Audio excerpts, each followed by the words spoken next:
Hello. Wait. I know we can't hear yet, or I can't hear. Wait. Hang on one second. Oh, 1 second. You definitely can. Oh yeah, Okay, yeah. thank you. Oh my God, we can hear And me the twice. document Hold on. resubmit. Is Oh, that sorry. maybe that? Oh Give yeah, me yeah. a second. I will make a fake thing. Okay, that's annoying. All right, I don't know if you could hear that. Hello, hello. Uh, wait. Hello, hello. Good morning. Yes. Good morning. Thank you. Wait. Oh, and you can't see me. I didn't even realize it. Sorry. This is all chaos. Actually, chaos is a very specific physics thing that this is not. But okay. So good morning. Actually, give me one.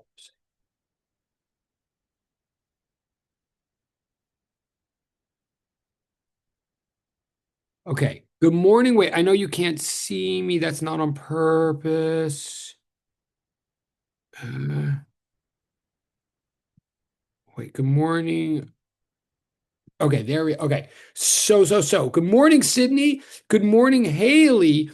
Good morning, Tree. I love these avatars.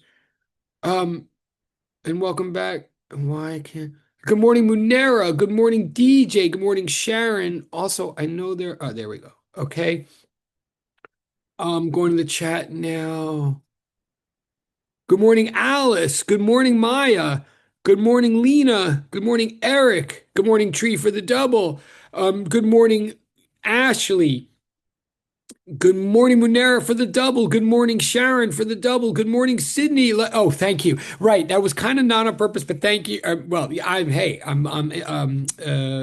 learning from the best. Good. Oh, ooh, that's a voice. Good morning. That's awesome. Or was that an accident? But give yourself points for a voice. I'm not sure who that was. Good morning, Duran. Duran. Good morning, Monpreet. Good morning, Haley for the double. Good morning, Kay. Darn it, Kayla. Wait, why am I? You might have to remind me. It's been so long now already. Good morning, Sarah for the double. Good morning, Erica. It is Kayla, not Kyla, right? It is Kayla. Okay. And it is also Duran. All right. Okay. Let's get started. What we have, yeah. Okay, and I will change the view soon. I'm just trying to mix the um I'm honestly experimenting with different ways to make the videos the most useful, but okay. What you see on the board is math. A quick well, a um the punchline slash review of where we ended up last week, and then the preview of where we want to go today. So here is the point. I want to deal with math today. I want to make final remarks, not final. I want to make summative remarks about the mathematical implications of the differential equation for simple harmonic oscillation. Like that's like where we've been for weeks. Um, then I want to shift gears entirely and talk to you about the vector multiplication section of the homework that is due this coming Tuesday. Um, I want to be clear that those two pieces of math, like the differential equations and the vector multiplication, they are two different pieces of math. We need them both in a big way for this course. Um, so we're like laying them out at the beginning of the course. I don't want you to think that they're directly related to each other, any except insofar as like everything is ultimately related. Um, so I'm going to say some final thoughts about the differential equation, and again, I keep saying they're not final at all. We need them for the rest of this. But okay, I'm going to say some thoughts about the differential equations, and I'm going to shift gears and talk about the vectors. Um, um, but let me also, yeah, say where we ended up in the last class talking about these unthingy things. Let me just summarize that the takeaway, the takeaway from last week is the following. I'm going to switch the view on the screen because I know you can't actually read what's at the bottom. Hold on a second. Okay. Okay. Um, any motion through space and time that is measurable, reproducible, and predictable is the province of physics. Physics studies entities occupying space and time in a measurable, reproducible, predictable way. That is what physics is about. Stuff moving through space and time or occupying space and time in those fashions. Okay. So, oh, and there's something in the chat. I see, I see, I see. Got it. Thank you. Got it. Thank you. Got it. Person, chat, Zoom. Yes. Um, okay. So if something lives in space and time in a manner that we can measure, reproduce, and predict, then we study it through physics. Okay. But it turns out that some things live in space and time in a very specific, in a very concrete, in a very tangible, in a very countable, in a very distinguishable, in a very massive material way. Such things are known as particles. Such things are what we studied in physics 203. They can be very small, like ping pong balls, or they can be very big, like planets.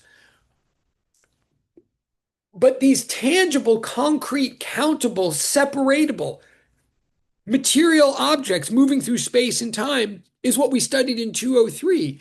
And those entities, I keep using all these vague, informal words to describe those entities. I mean, they're not vague, but words like countable, distinguishable, particular, divisible, touchable. Those these things that are very thingy in that informal sense, what makes them thingy in that informal sense, what makes particles particular, is actually ultimately something that's very rigorous and specific, which is that they cannot occupy 2 points of space at one point in time, and particles, cannot co-occupy 1 point in space at one point in time with another such particle, right? So what makes an object seem or feel or give us the sense of materiality or particularity or tangibility, what makes an object feel concrete and seem as though we can get our mind around it and picture it, is ultimately the fact that the way in which it lives in space and time is constrained by these two rules. It can't be in two places at once. A particle cannot be in two places at once and cannot be in the same place at the same time as another particle. Okay, and if you're going to get really physicsy and really mathy about it, I'm even using the word place a little bit loosely. Like really what makes a particle is that it can't be in two states at the same time and it can't occupy a state with another particle at the same time. And state can be often more rigorously defined than just geographical location. You know this from chemistry. There are things known as spin and things like that. And there's a thing called the Pauli exclusion principle, right? Which says that two electrons cannot be in the same state at the same time. That's what makes them electrons. In fact, what makes them specifically belong to a larger class of particles called fermions. You may know this from chemistry or vaguely remember it. And it turns out they could sort of occupy the same, like they even could occupy the same energy orbit as long as they have two different spins. Okay, I'm getting off. What I'm saying is, of course, when we really, really lay this down in really rigorous mathematical and physical terms, it's even tighter than the way I'm making it sound. But the bottom line is this. The bottom line is what we think of as things are generally are thingy things, things that can't be in two places at once or can't be in the same place at the same time as another thing. Where I'm going with the whole point, or where I went with the whole point last week is there's tons of entities that occupy space and time in a manner that allows them to um, violate constraint number 3 and constraint number 5. There are entities that are real, that are part of science, that live in space and time in a measurable, predictable, reproducible way, and yet can be all over the place at once or can share a place at once with another. And such, I gave you the list last time and it's in the PDF from last time, but to say it quickly again, such entities include waves going back and forth on a one-dimensional string, as you're either already doing in the lab or will be doing in the lab shortly, like sending ripples back and forth on a string, right? Two ripples can be in one place at one time. You know this from sixth grade on. Two ripples can pass through each other and for one moment become a really big ripple, or a or destroy each other for a moment and become no ripple at all. But what they don't do is bounce off each other and have a collision and send each other. Ripples don't fight for a space the way baseballs do, right? They can share a space. And when ripples are going back and forth on a string, we don't say the ripple is exactly here now. We say ripples are in continual motion going back and forth on the string. They're everywhere, right? Okay, so ripples on a string, ripples on the surface of a pond, ripples in the air known as sound.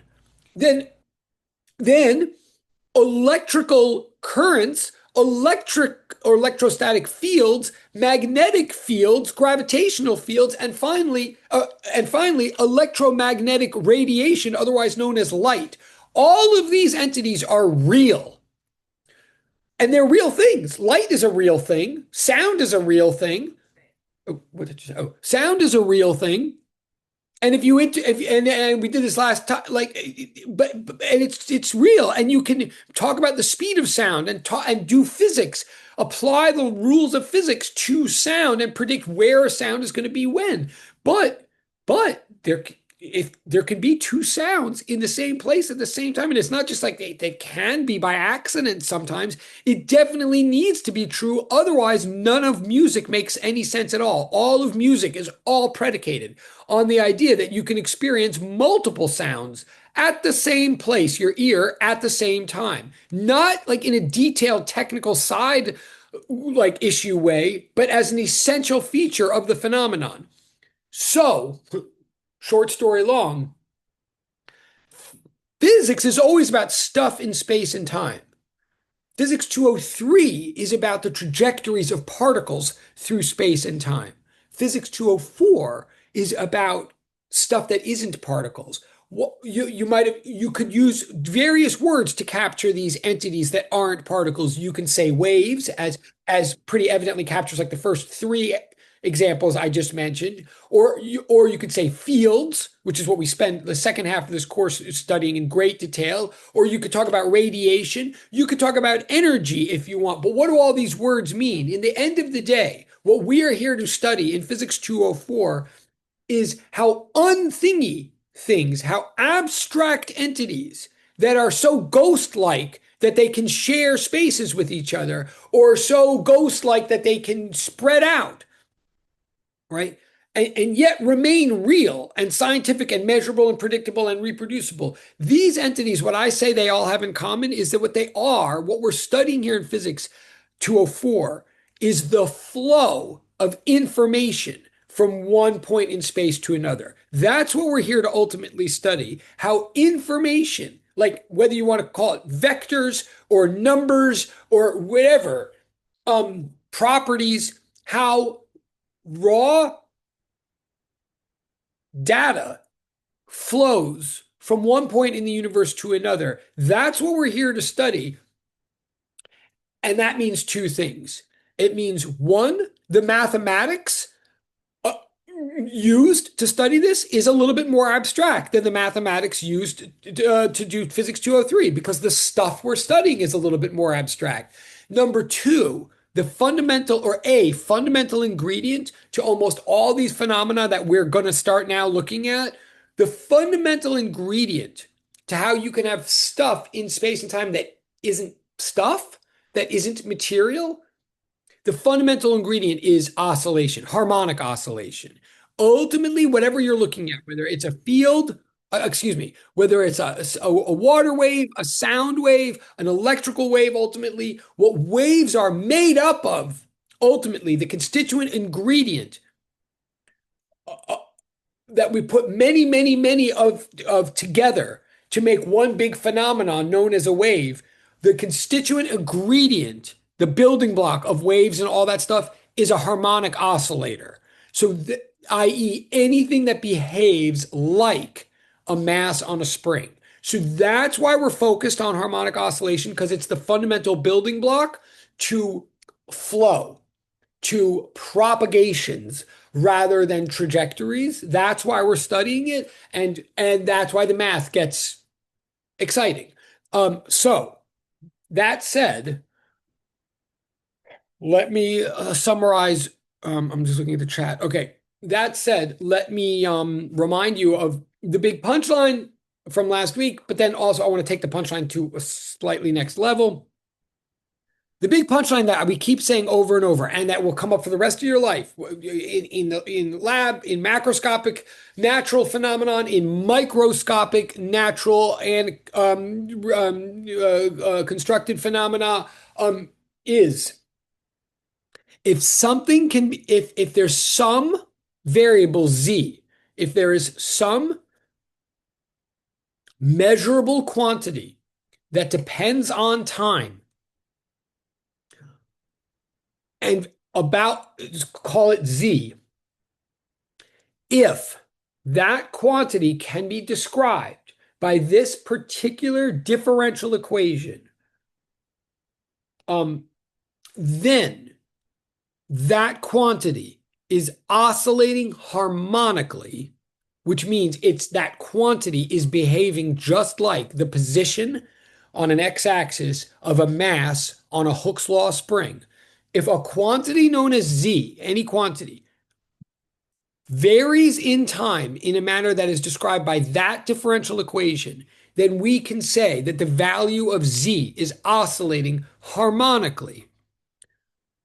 And then one way to describe that harmonic oscillation, one way to predict the value of z for any moment in time is that cosine solution, z equals z naught cosine omega t. Again, this is a summary, this is a review, but it's like so important and it's abstract until it isn't. I mean, it's whatever, it's new information until it isn't. So a couple things about it. Number two, when I say that differential equation might look different. It might not be a z in some case. It might be an x or a theta or a y or whatever. And the thing inside the parentheses might not look like an omega squared right at first. What do I mean by that differential equation? I mean that form, that format. I mean, if you have a measurable quantity whose second time derivative is directly proportional to the variable itself. Like that's what I'm saying. Because there's tons of different differential equations in the world, but this one, when I say this one, what I mean is, and I'm just changing the. Sorry. I'm just okay. What I mean by this one is that the second time derivative of the variable is directly proportional to the variable itself, i.e., the second time derivative equals a constant times the variable itself. But now I'm adding to that. I'm saying specifically, though, there's got to be a negative sign on the right side of this equation. In other words, I'm saying if you were to make a graph of the second time derivative on this axis and the variable itself on this axis, you would get a straight line. Like the left side of the equation is directly proportional to the right side of the equation. But that straight line that you'd get has to go down, has to have a negative slope. There has to be a negative in the equation. And to make sure that the negative is really doing what it's supposed to do, the thing inside the parentheses has to be a positive number. In other words, we don't want to accidentally do two negatives or something like that. So the form, when I say the form of this equation, I mean second time derivative equals -1 times some positive constant times the original variable. If you can believe that that is true about something, then the something, the variable, oscillates harmonically in time, like behaves, the variable will go back and forth periodically in every respect like a mass on a spring, right? And the rate at which it wiggles back and forth, the rate at which it completes radians, i.e., cycle sixths per second, the rate at which it goes back and forth, or in other words, how squashed the cosine graph would look, on regular axes, the the rapidness with which the phenomenon completes cycles, the rapidness measured in radians per second will necessarily be the square root of whatever that positive constant is in the differential equation. That's what I'm arguing. Or, I mean, no, honestly, that's what we've been arguing. That's what I'm now concluding, that if you can describe something with that differential equation, then if you want to predict the value of the variable at any given time, one way you can predict that, one solution to that differential equation, is this cosine expression for which the angular frequency, the term inside the cosine, will necessarily be the square root of whatever that constant of proportionality is. Okay, that's what we're saying so far. A couple more side notes. I'm going to turn the page soon, I promise. Number one, I am yelling that this is I'm saying the cosine, like the original thing is the differential equation. It's what nature spits out. It's all the information about the phenomenon, but it's packaged as a statement about derivatives. So it's totally true, totally powerful, and totally directly from the physics, but not usable. Right? To solve it is to rearrange things to find a direct expression of output as a function of input. That's what it means to solve a differential equation, right? Which is hard, but we've done it for this one. So a solution to the differential equation for simple harmonic oscillation, a solution is this cosine expression. I'm not saying it's the only solution. I'm not saying it's the only way to make predictions or the only mathematical expression that will satisfy the statement about derivatives. But I'm saying it is, because we're going to get others. But I'm saying it is a statement that works. It is a solution. The cosine expression is a solution to the differential equation for simple harmonic oscillation. So anything that is described by that differential equation is a harmonic oscillator whose motion or whose variable can be predicted by that cosine expression. And the angular frequency of that expression is always the square root of whatever that positive constant was. And that's why we call the positive constant omega squared. It's like Monday morning quarterback.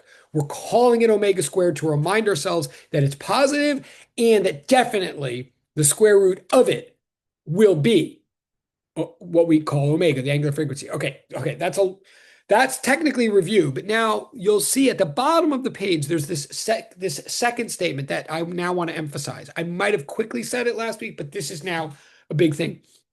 Notice that omega, the angular frequency, the cycling rate measured in radians per second, the cycling rate that can then give you the standard, if you just divide it by 2 pi, will give you the standard frequency, like the number of cycles per second. And if you flip that over, you'll get the period, how many seconds per each cycle, right? That characteristic constant rate at which an oscillator goes back and forth, notice it's not a function of the initial value of the variable. It's not a function of the initial value of the variable. More specifically, what I'm saying is,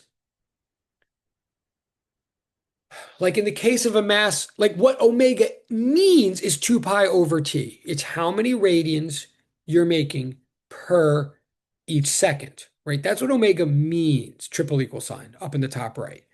But what it turns out to be, is always the square root of that constant in that differential equation. And what that constant is always something like K over M, if it's a mass on a spring, or G over L, if it's a a pendulum on the length of a string, or it'll be other things in other phenomena. Like what omega turns out to be, double equals sign, differs from one harmonic oscillator to the next. What it always is, I'm going to just add, where's my pen?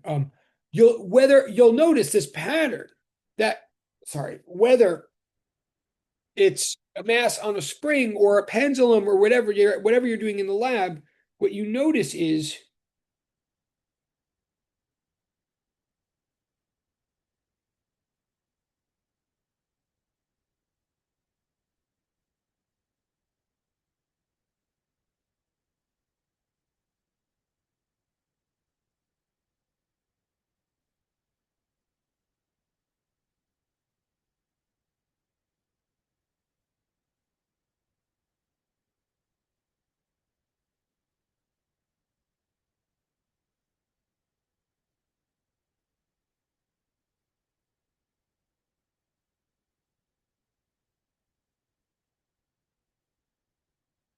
the value of omega is always entirely determined by, dependent on parameters. What is a parameter? And you may want to write this down, please write this down. A parameter is a constant material property of a system. A parameter is a constant material property, like a measurable, constant material property of a system. A parameter is a numerical description of an ingredient of the system, right? So a parameter is like stiffness of the spring or massiveness of the mass or length of the string if you're talking about a pendulum. A parameter is something that when you create your system, you could look at the boxes that the items that the pieces of equipment came in, and the boxes would tell you those values. And it doesn't matter how you set up the system has those values, right? That is it is the rate at which a system will oscillate back and forth is entirely always determined by those kind of numbers, not just constants, but constants of the ingredients of the system, as opposed to, and you may want to write this down, as opposed to, in fact, yeah.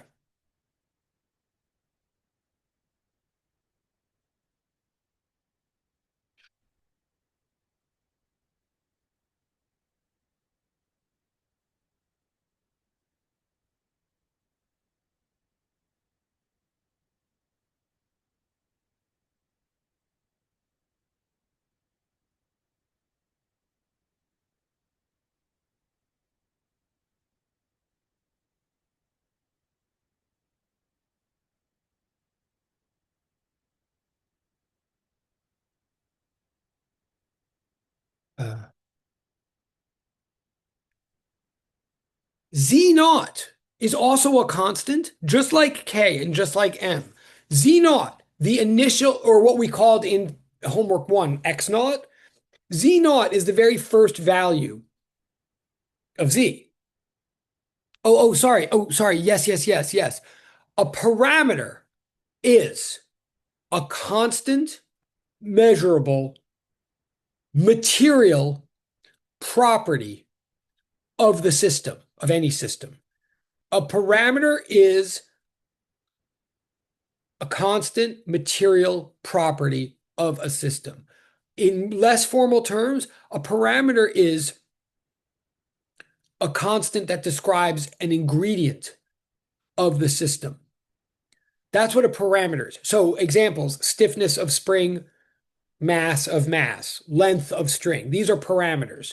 In other words, parameters are things that each lab group, like that characterizes a lab group. Like my string might not, or my spring might not be as stiff as your spring if you're in a different lab group from me. But once I get my spring, that's a parameter in my lab group. No matter what I do with the spring, it's that stiff, right? That's what a parameter is. It's a kind of constant. What I'm really trying to tell everybody in the room right now, I mean, thank you for the like what I'm really trying to tell everybody is just like there's different kind of variables, independent variable and dependent variable, there's different kind of constants. A constant can be a constant because it's a parameter, or a constant can be a constant like Z naught. Z naught is not a parameter. Z naught, or if again, if you want to think about homework 1A, X naught, the initial position of the mass on the spring, the 15, like we started the system at 15 centimeters from equilibrium, right? Now, that is not a parameter. That was a choice our lab group made. And if we do another trial or we do this experiment again tomorrow, we might not start the mass at 15 centimeters, right? It's going to be constant 15 centimeters throughout the oscillations, throughout the experiment. But it's not a given just because you look at the ingredients that it has to be 15 centimeters. I mean, does that make sense so far what I'm saying to people? Like, so I'm saying, so I'm saying Z naught. Okay, I'll say this and then I'm going to stop me. Oh, okay. Thank you. Thank you. Awesome. Awesome. Okay. Thank you, Sydney. I'm saying Z naught is a constant, but it's known as a constant of condition or a constant of configuration. It's how you set up your system. And to add to that, Z naught technically is the initial value of the variable Z. What do I mean by initial? I mean the value of Z when the derivative of Z with respect to time, when the first derivative of Z with respect to time was zero. In other words, when the mass wasn't moving at all, right? We said the initial value of the mass was 15 centimeters. We call it the initial value. What makes it initial? I mean, this thing is going back and forth forever. It's initial in that that's when the mass wasn't moving. We released it from rest, or if we walked in and the thing had already been going for a while, we started paying attention. We started paying attention when it had ceased to come all the way out here and was about to come back this way, right? In other words, what we mean by an initial position is a position when the velocity is zero, a turning point position. Well, that turns out to be, as many of you realize, consciously or not, or from ChatGPT or not, wherever what I'm calling that initial value of the variable, if this is a true harmonic oscillator and if energy is really conserved in all of that, that initial value will end up becoming the maximum value, right? Like if you start the thing from 15 centimeters, it's going to go back and forth between 15 and negative 15 and 15 and negative 15. It'll never get any farther than 15 centimeters because when it's at 15 centimeters, it has zero kinetic energy. Therefore, it has maximum potential energy. Therefore, that is all of the energy it can ever have. It's like all potential, no kinetic. So it can never have more energy than that. So the farthest out it could ever be again is when it's exactly that has that much potential energy and is that far out again. What I'm saying is something you all know, but I want to just like make it concrete, this part. From here on in with harmonic oscillators, whatever your initial value is, whatever your value is when the first derivative is zero, whatever your initial value is does turn out to be your maximum value. So we can turn out to call that thing. We can call that Z naught or X naught or theta naught, whatever. We can call that the amplitude. As many of you were calling, like on your very first homework assignment, you could call it capital A for amplitude. It does turn out initial and maximum do not mean the same thing. Triple equal sign, they're not the same idea. But for a harmonic oscillator, double equal sign, they turn out to be the same, the initial and the maximum. So from here on in, whatever that initial value is, we can call the amplitude, the range within which the whole system will oscillate from now on. I am here to say that amplitude is not a parameter. It is a set up decision. The amplitude, you could take your spring and you could have set it up at 15 centimeters and go 15, negative 15, 15, negative, or you could have set it up at 45 centimeters and it's going 45, negative 45, negative 45. Here is the punchline. Wait, I'm going to pause for a second. First of all, is everybody with me? Because I didn't write this clearly. I'm trying to say it clearly. Is everybody with me that there's two different kind of constants? There's parameters and there's conditions. They're not the same. Thank you, Sydney. All right, that's good enough. Oh, and thank you. Oh, thank you. Awesome. I see Loani and Lena and I missed two, but Kyla, but you should definitely submit for points. Yes. Okay. Okay. So if there's two different kind of constants, now what I'm saying, and this is a new point, what I'm about to, I promise. What I'm saying is notice omega is entirely determined by one type, not the other type. Omega could be based on K and M or could be determined by L and G or G and L or something. But the equation for omega never has a Z naught or an X naught or whatever in it. Omega is always determined by the ingredients of the system. Oh, and thank you, Mom Pre. I just saw that. Thank you. Omega is never determined by how you set up the system. This is a huge point. That's why it's in white at the bottom of the board boxed. What I want to say is the definition of a simple harmonic oscillator is a system that is described by that differential equation. I mean, this differential equation. Okay, that's the definition. But what follows from that definition, what is always true, a hallmark identifying characteristic of a simple harmonic oscillator is a system that goes back and back and forth at a certain rate that has nothing to do with how you set up the system. Let me be very explicit. If we set up our mass at 15 centimeters and it goes 15, like 15 negative, 15, 15 negative, so it's going like 30, over and then 30 back and 30 over. It's going like this. It will have a certain omega, square root of K over M. It'll have a certain omega, therefore a certain F, therefore a certain capital T. It will take a certain amount of time to do each one of these swings, right? Let's say it's a second, like 1 Mississippi, 2 Mississippi, 3, right? Okay. And that's determined by the square root of K over M. Fine. What I'm saying is if we instead started the mass all the way out here at 45, so it's going 45, 45 again, that makes 90, full trip 90, full trip 90 instead of full trip 30, right? If we ask the mass to make these long swings back and forth, what I'm saying is the K and the M are still the same. So evidently, it's still going to go back and forth at the same rate in time that this one did, i.e., if this one did 1 Mississippi, 2 Mississippi, 3, or 1 Mississippi, 2 Mississippi, either one. If this one had like a 1 second rate of period, then so will this one. Even though this one's way out here and has to go all the way and all the way back, if the little one took 1 second to do that, the big one will take 1 second to do that.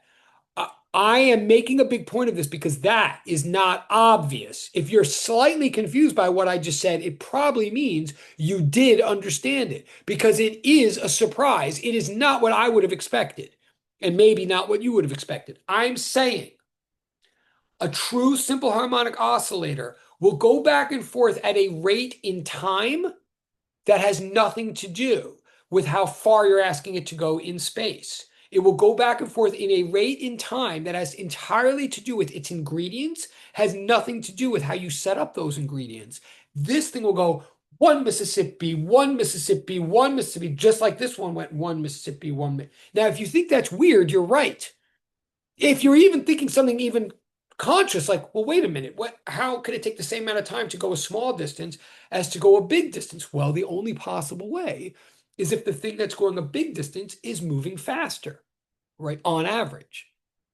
Is the thing that's going a farther distance moving faster on average?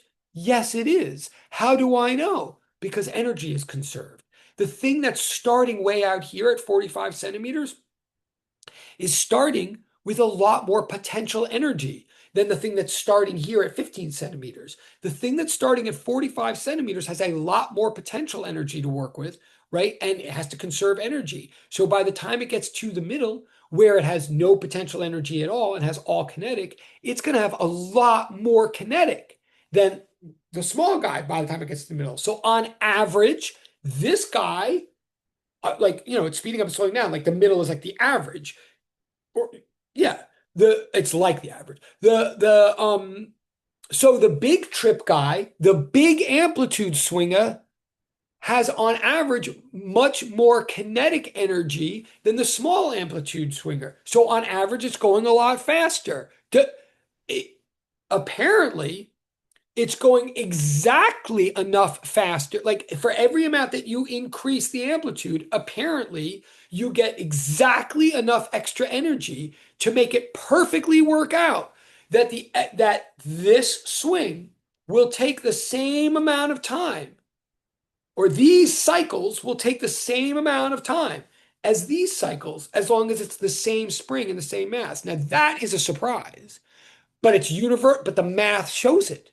It's one of the reasons we've been dealing with the math for 3 weeks. The hallmark of a simple harmonic oscillator is a frequency, angular frequency, therefore standard frequency, therefore period, that is independent of amplitude, i.e., in English, what makes a simple harmonic oscillator a simple harmonic oscillator is a oscillation rate in time that is totally not at all based on or affected by the oscillation size in space. If you really get, well, I'm going to pause for a second. Raise your hand if you, I'm not saying if you, raise your hand if you basically heard what I just said. Thank you, Haley. Oh, and it's a thank you, Haley. I appreciate it. That's what, and Sydney. Okay. Now, okay, like everything in physics, it's kind of worth thinking about. I am not saying, duh, you got to get it. I mean, I just said it, so duh. I'm kind of saying, like, oh, that's not, I didn't see that one coming. But it's totally true. I'm going to move on now, kind of. What I'm really saying is, the essence of a simple harmonic oscillator is time keeping independent of space. So, what a simple harmonic oscillator is a clock. Anything that has ever been a clock, any kind of clock that we make from some kind of simple harmonic oscillators. What oscillator or oscillators? What oscillators do is they keep time. If you really think this through, that's what I'm saying. Um, yeah, I can't well, can I no, I'll leave it at that. But okay. So okay, I'll leave it at that. Now I'm going to shift gears. I mean, you're welcome to ask questions or argue. Or so, I mean, I would almost I believe me, I'll take the bait, as you know I will. But if bottom line, a simple harmonic oscillator is a clock. That's what I'm saying. And this is going to come up like it's an important thing to take away for the rest of the course. Now, if you don't have questions, I'm going to shift gears entirely now to a different math that you need for the homework that's due next Tuesday. So going once, going twice, I'm changing the page. Okay. We're shifting gears to this vector stuff. That's like the last section of the math homework that's due Tuesday.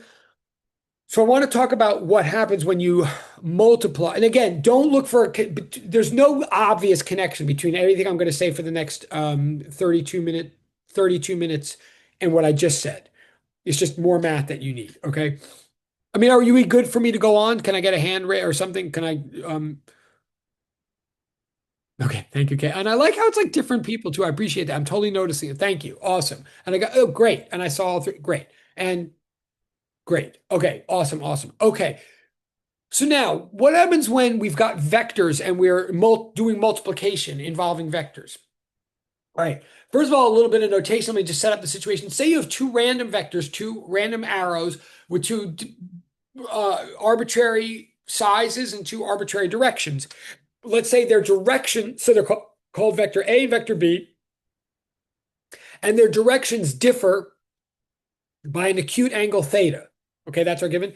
Now, piece of notation I want to set up in case it's not clear is if we're in vector land, anytime we're talking about a vector, we're talking about something with magnitude and direction. So we put a little arrow above it to make it clear that that's what we're talking about. But if ever we just want to refer to the magnitude of a vector, like we're not being careless here. If ever we have a vector like A, but we only want to identify or treat the size of that vector, we either put double absolute value symbols around it, and often that's very useful, especially if we're going to do a bunch of operations on the vector or combine it with other vectors. We use these double absolute value symbols, and that means in the end the magnitude of, or if we can get away with it, and if it's totally unambiguous and we're just talking about that vector, we can just leave the arrow off. And if we leave the arrow off, I just want to make clear that doesn't mean we've suddenly stopped talking about vectors or that we're being careless. It means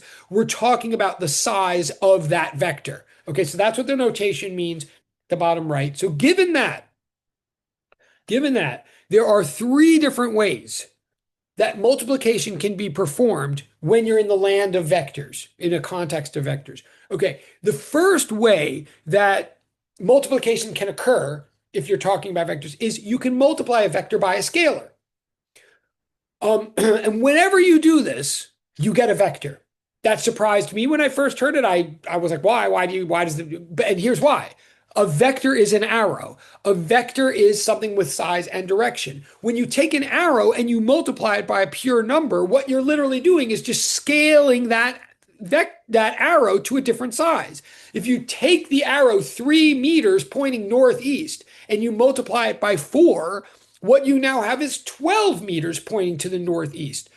So in fact, this is why we refer to raw numbers as scalars. They simply scale up or scale down pre-existing arrows. So whenever you multiply a vector by a scalar, you just get a new vector. In fact, you get a vector that is exactly the same direction as the old one, but has a different size. You've just rescaled the vector. I'm saying that, so first of all, scalar by vector always gives you a vector, and it just means you multiply the size of that vector by the scalar amount. But actually, what you can also add to your notes, part of why this is important is, in fact, this ends up being how we really look at vectors. We will often look at a vector as an arrow of a certain size, of a size 1, that then just got scaled up or down by a certain amount. So the way we actually think of ourselves as constructing these vector arrows in the first place frequently is by taking smaller arrows, unit arrows of size 1, and then stretching them or shrinking them by a certain amount. So scalar by vector multiplication is an important type of multiplication. It's straightforward, but it's very, very useful, and it always gives you a vector. Okay, that's one type of multiplication. The next type, there's a total of 3. The next type is you can be given 2 vectors and you can choose to multiply them together in a manner that will give you a scalar. That's a choice. Like, given any 2 vectors, depending on what you're looking for, what the context is physically, you can choose to multiply 2 vectors together and arrive at a scalar. And if you choose to do this, we call this the scalar product of 2 vectors, and we use a dot to designate it, so we often end up calling it the dot product. I'm going to write this again on the next board, but so by definition, it turns out always, if you dot one vector with another, what you'll get is a number. You'll get a pure scalar, which is the magnitude of the first vector times the magnitude of the second times the cosine of that acute angle between them. Always. That's not the only definition, but that is a definition that works for dot product. Why? And that, now, by the way, many of you, maybe all of you, saw this last semester in 203. Maybe this is a bit of review. You might even want to tell me in the private chat so I can pace myself better. Like, if this is totally old news and you're totally good with it, I can move on faster. Maybe please tell me in the private chat. But if you could at all benefit from a refresher on this in context, I'm happy to do it. So maybe give me private chat feedback on like whether I should be doing this more quickly. But I'm going to go. Oh, okay. That was very awesome. I appreciate it. All right. I got one. I mean, that's one. I want to hear from other people too, but okay. All right. So here's the refresher. I appreciate the honesty. And you should submit for points. That's really helpful. There's at least 2 portals. Oh, good. Thank you. First of all, I appreciate the kind words. There's 2 of you in there. And remember, this is a place, like, you guys controlling my pacing is crucial. I should make more portals for this. Like, telling me whether to go faster or slower is like the best thing you can do for yourselves. So, okay. So anyway, so there's that portal that says, please, or whatever it is, Okay. So here we go. The scalar product of 2 vectors uses cosine for a reason, because the whole point is we're trying, this word is alignment here. We're trying, when we do a dot product, we're trying to take into account their directions, the vector directions, in a way, we're trying to put them into a soup so that we can get rid of directions from our final answer. What we're really trying to measure is how much do two vectors align. We're trying to measure when we do the dot product, how much can we treat these two vectors as two vectors that are lying along the same number line. We're sort of asking ourselves, how much can we get away with just acting like this is a multiplication of one number on a number line by another number on a number line.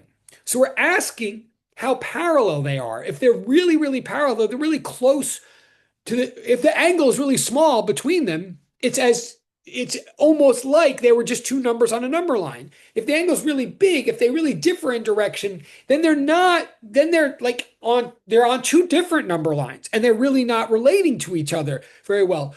So cosine works. You can think of the cosine as working for two different reasons.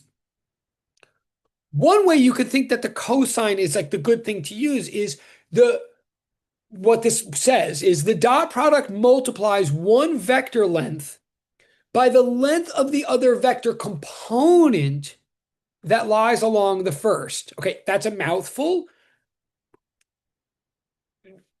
But here, I could go back if you want. But if you look at this diagram at the bottom, it's trying to get that point across.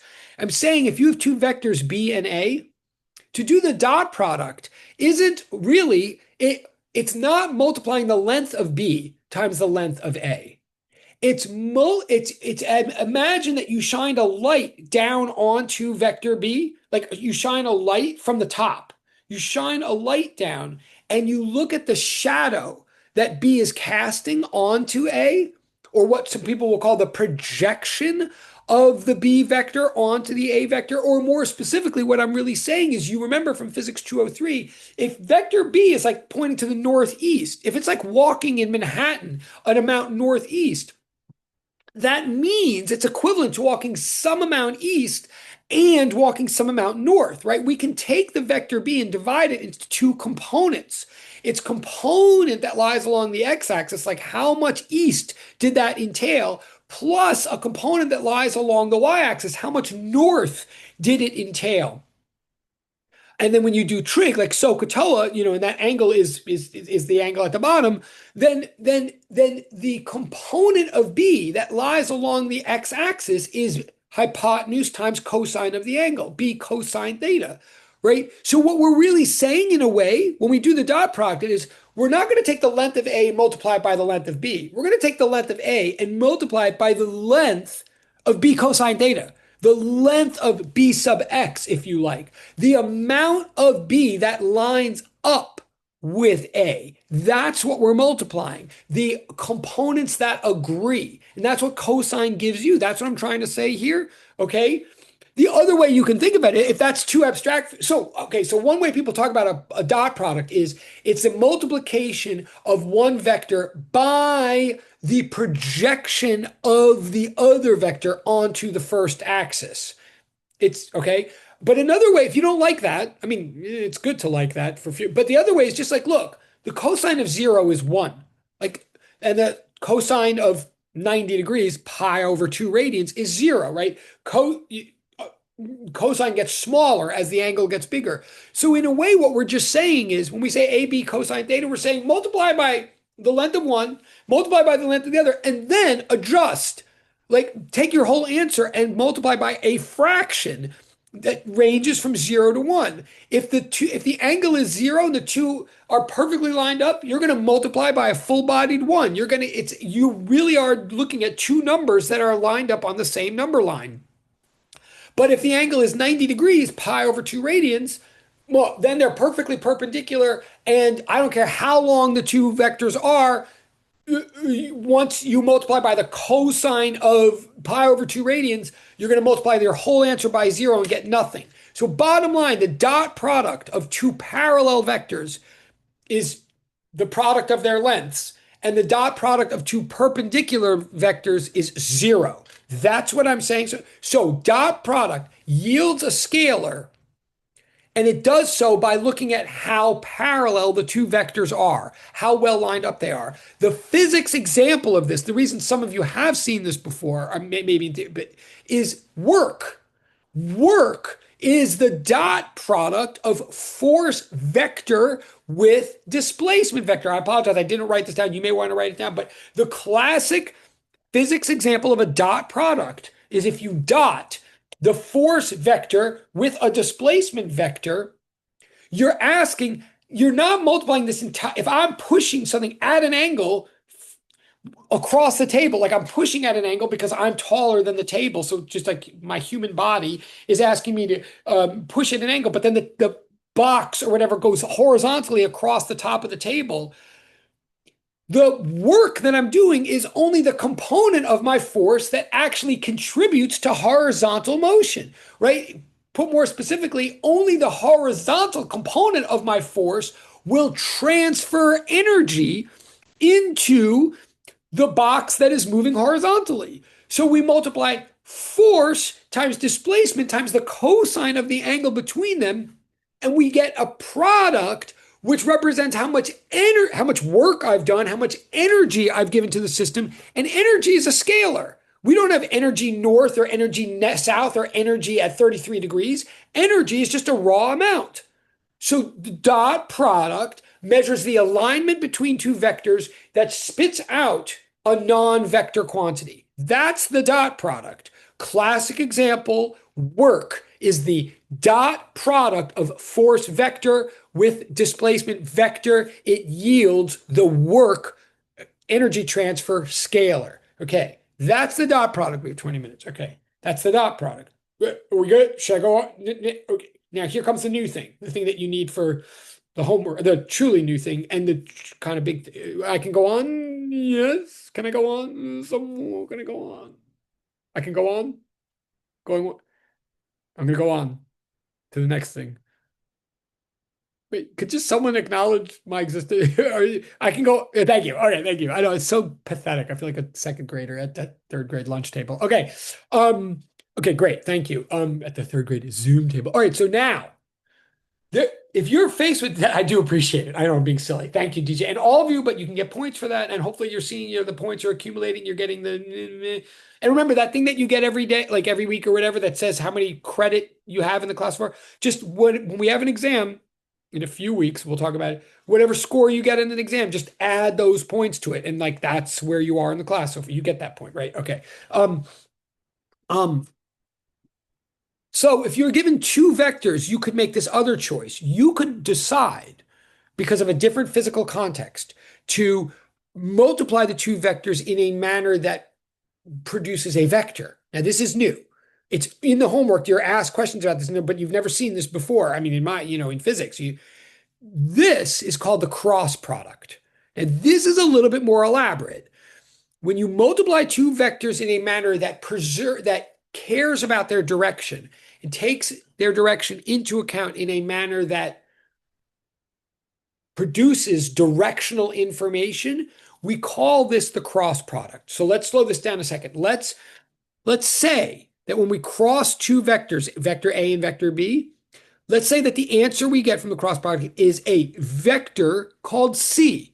Okay, now I'm already slowing this. I didn't have to do that with the dot product because the dot product didn't produce a vector, it just produced a number, AB cosine theta.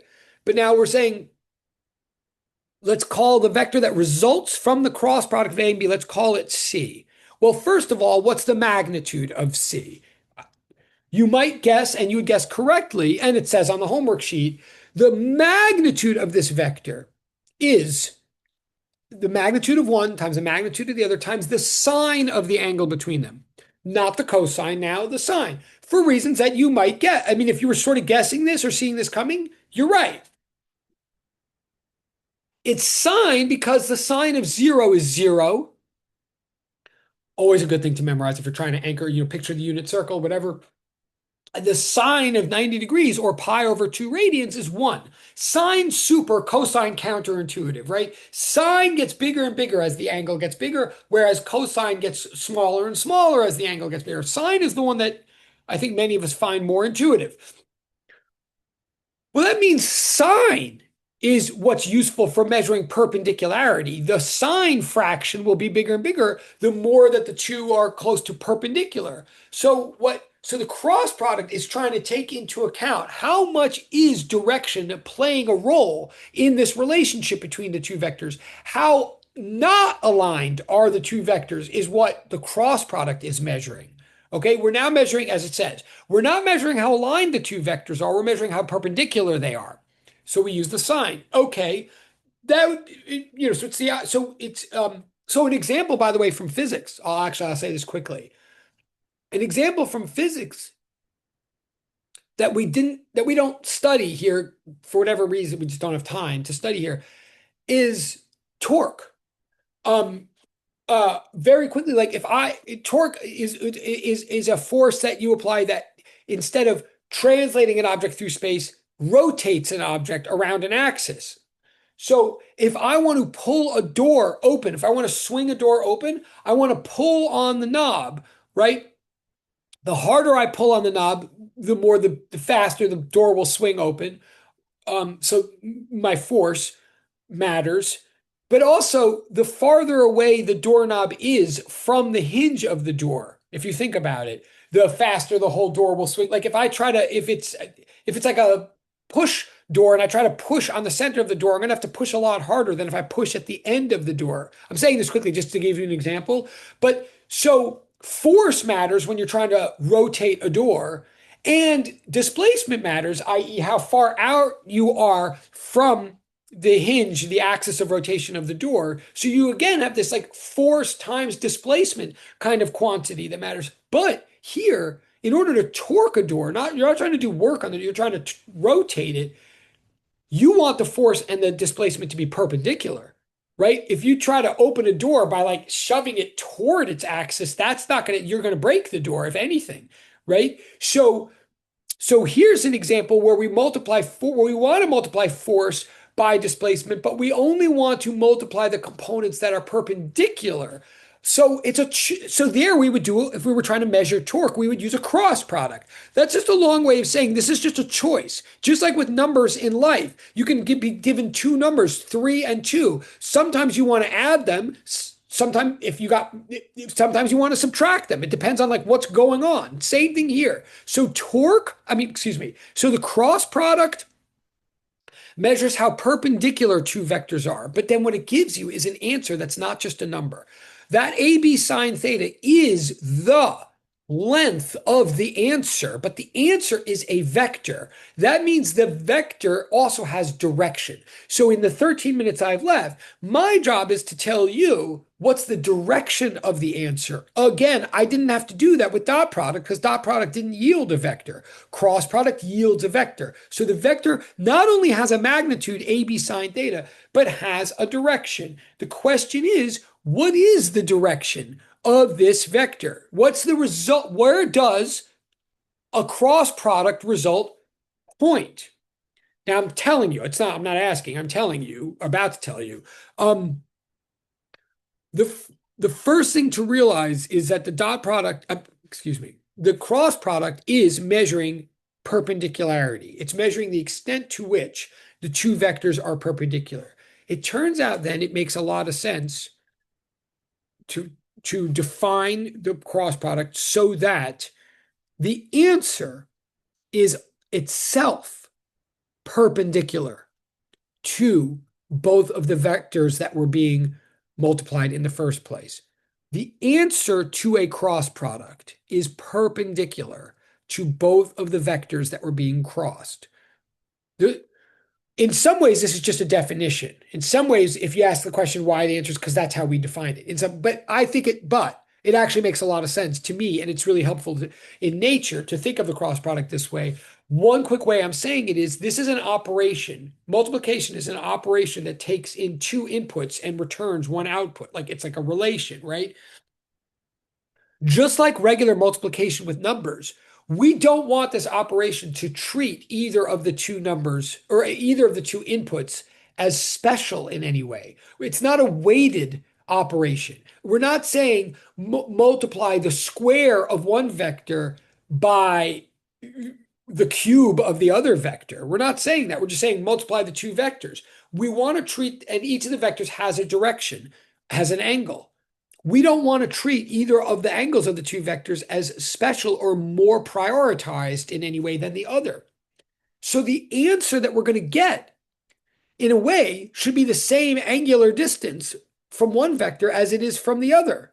Now, there's no way it can be parallel to both vectors. If both vectors are random and have different directions, there's no way our answer can be lined up with both of them. But there's always a way that our answer could be the same distance 90 degrees from both of them. If you think about it, the two vectors that are being crossed, A and B, no matter what angle is between them, I can always draw them on a page, right? A and B are two random vectors. I can draw them on a page. Even if I tilt the page, in other words, there's always a plane that contains the two vectors, always. Just like there's, for any 2 points, there's always a line that contains both the points. For any two lines, there's always a plane that contains the two lines. So the answer to a cross product is always a vector that points perpendicularly to the plane that contains the two original vectors. Always. The answer, so in other words, cross product measures perpendicularity between two vectors. It produces an answer that is perpendicular to both of the vectors. That means it's either popping out of the page, the plane in which the two vectors are drawn, or it's popping into the plane in which the two vectors are drawn.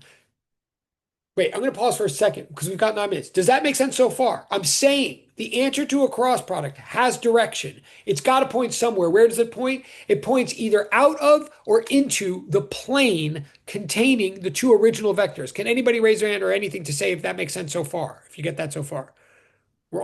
Thank you, man. Oh, and I like it's different people again. Thank you, Mom Preet. And thank you, DJ, Tree, Sydney, Erica, Emily, Lena. Thank you. Okay, so we're almost done. But now here's the thing. The answer either points out of the plane or into the plane. The question is which one? Well, in some sense, it doesn't matter. In some sense, sorry, was that okay? Thank you, Alice. Awesome.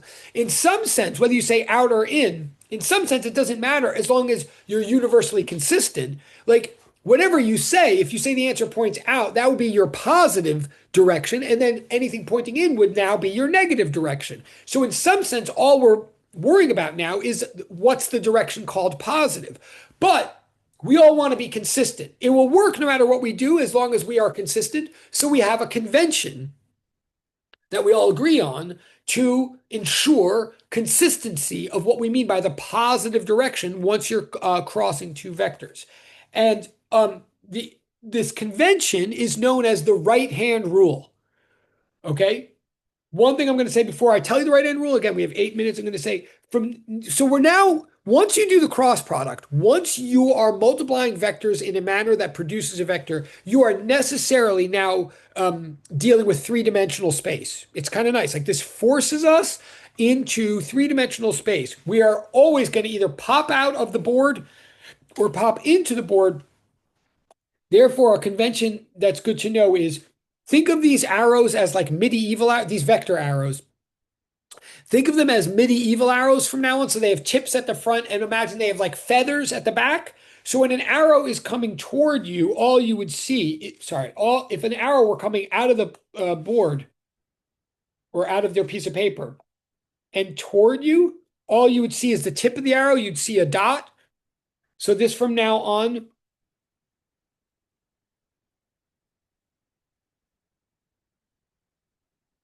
But if an arrow were coming into the board, away from your eye, you would just see the cross section of the tail feathers in the back, i.e., you would see this.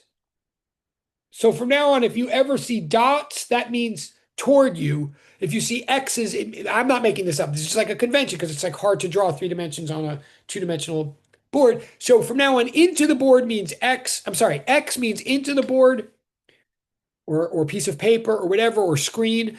And dot means out of the board from now on. So the right-hand rule, well, the answer to the cross product, I already said this. The answer to the cross product will always be perpendicular to the plane containing A and B. So it's either going to come out or go in. The question is which one is the positive direction?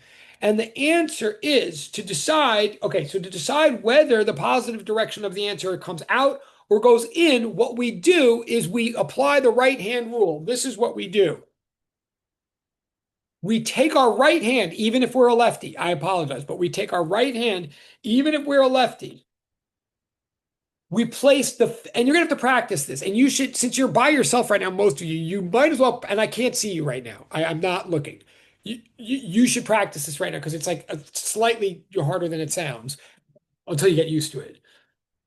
In order to do the right-hand rule, in order to find the direction of the answer to a cross product, you place your fingers along the first vector, in this case, A. If I'm doing the cross product, if I'm doing A cross B, and we still have like a couple of minutes, right? Like literally, I just want to make this as clear as possible.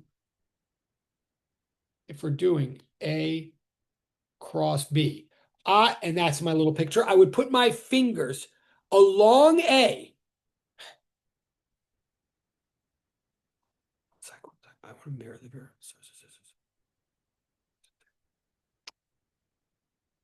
If I can't do this quickly, I won't. I know we have 5 minutes, so I want to make sure. Yeah, mirror. Okay, this always confuses me. Okay, I'm going to place my fingers along A, of my right hand, no matter what, my right hand. I place my fingers along A, then I curl them toward B, and wherever my thumb points, that is the answer. Like my thumb is pointing out of the board. So C is a vector whose magnitude is AB sine theta and whose direction is out of the board, whose positive direction is out of the board. Let me do that again. I place my fingers along A. I curl them toward B. My thumb is forced by human anatomy to point out of the board, so the answer is out of the board. I'm just using my right hand to take advantage of human anatomy to force a particular direction along the final axis of space. Notice that we still have 3 minutes.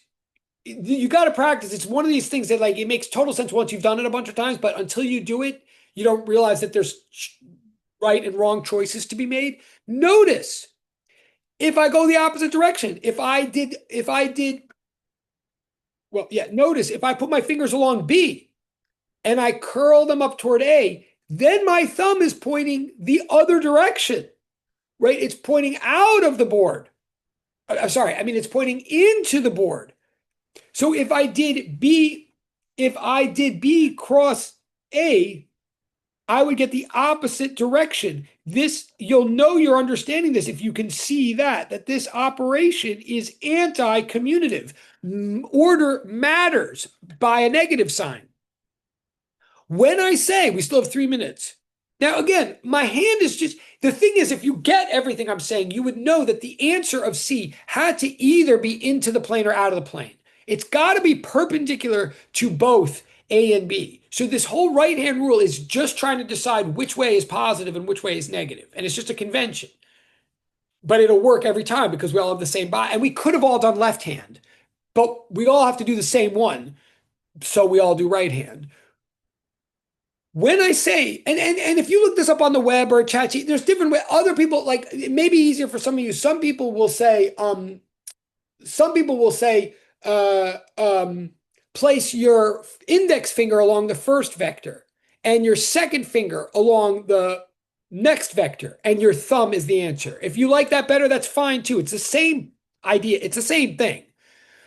But what we're really saying when I say place your fingers along the first vector and curl them toward the second, what I'm really saying is, look, you can put your fingers along the first vector any way. Like I could go like this, or I could go like that, or I could go like that. There's any way that I could put my fingers along the first vector.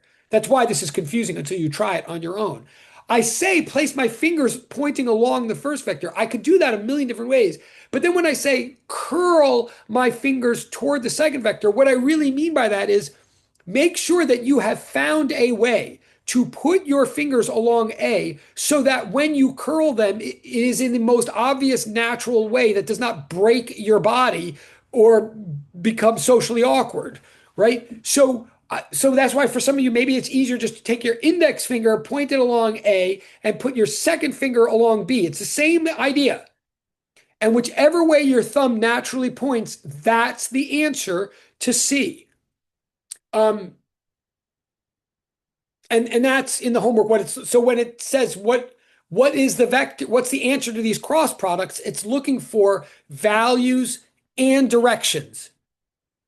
Okay, that's 10:40. So we're done. So good job. We got to exactly what I wanted to get to. So good. So good luck on the math homework. I'll see you on Tuesday. We're done. Thank you. Have a great weekend, but I'll hang out here if there's any questions. I'll turn off the recording. Okay. Thank you. Thank you, guys.